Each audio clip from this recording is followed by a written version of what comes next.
Just got back from a 3.5-hour grav ride, and I thought this would be a perfect time to share some thoughts on my Giant TCX CX bike. So, there's only a couple reasons that I see reasonable to buy a CX bike in this day and age. Number one, you're a CX racer, obviously.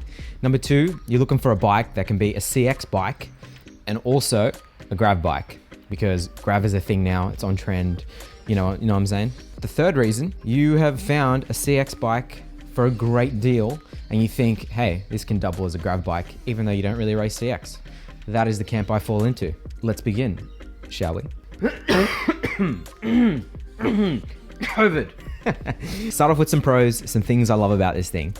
This bike has been around 4 years, but the tire clearance on this thing is flipping ridiculous.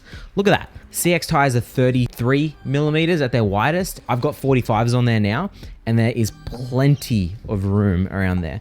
So basically, if you want to use it as a grav bike, you can put as fat tires as you want. Even on the rear, plenty of clearance. No worries. The tire choice, I think, makes one of the biggest differences on how this bike handles and where you can ride it, which is a serious factor to consider as a grav bike. Definitely a pro. 2, this thing is lightweight. CX bikes, they're built for racing, they're built to be nimble. So this thing with CX tires on it weighs just over 8 kilos, 8.1 kilos. That is seriously light. If you get an entry-level grav bike, I doubt it's going to be anywhere around the 8 kilo mark. I've got grav tires on and they're a couple 100 grams heavier. Still very lightweight. When I just do a pickup test, compare this to some other bikes with GRX and actual legitimate grav bikes, this is very comparable in weight. If not, it feels lighter. Carbon.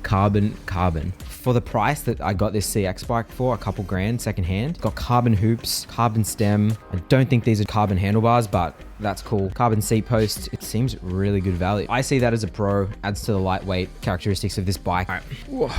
Let's talk handling. This thing turns on a dime. It's meant to go fast around a CX course, which has lots of sharp corners. So the way this handles is very twitchy. It's quite aggressive. If you like that, this does a really good job of that. It feels really lively when you ride it. Makes it really fun. Effortless cornering, definitely a pro. High bottom bracket, you know what I'm saying? So when you're riding off camber corners or you're going over logs or you're, doing stuff that is not the norm, high bottom bracket makes life really convenient, especially on those off-camber corners when you want to keep pedaling through. Super nice.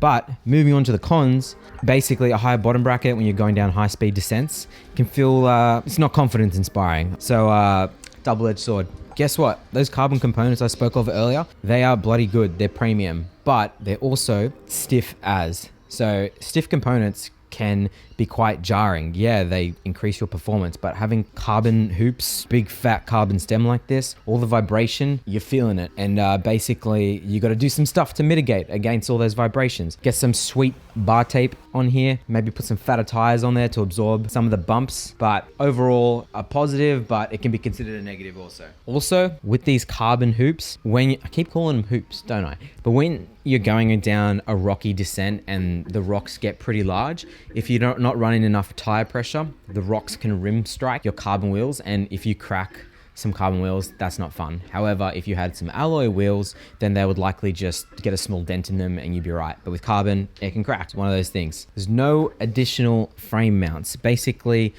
if you're going on really long rides and you want to put panniers, drink bottle mounts on the forks or on the other places on the frame, this bike makes it kind of difficult to do that. I've never had to do that. I've never done multiple day overnight rides or anything that crazy, but I will just have to get strap-on bags all throughout the bike. I don't think that's the biggest deal, but hey, that may be of value to you if you want to put alternative additional mounts all over the shop on the bike. It is what it is. This bike's geometry is aggressive. As I said earlier, it turns on a dime, but having geometry that aggressive, it can be quite jarring on your body, especially your lower back, hands. It's really tough. So it may eat into your riding experience. A CX bike may not be the best fit. A grav bike may be more forgiving and better, especially if you've had underlying injuries and, position issues in the past. The gearing. This bike is running a 40 tooth on the front, 11 to 36 on the back. The gearing does get a little bit limiting when you're going on longer grav rides. So when you're hitting speeds of over 50, you start to spin out noticeably. And then on the other hand, when you've got short, sharp pinch climbs, it's fine for those, but then if you have anything a bit longer, you really start grinding because the gears are just not meant for long, steep climbs like, say, a mountain bike. If you have gearing that's closer to 1-to-1, it's got a 40 tooth on the front. If it had like a 40 tooth on the back or something around that, like a 36 or something, it'd be fine. That's just a matter of changing a cassette and just tweaking things a little bit to be a bit more gravel specific. I haven't, but it's not the biggest deal to me.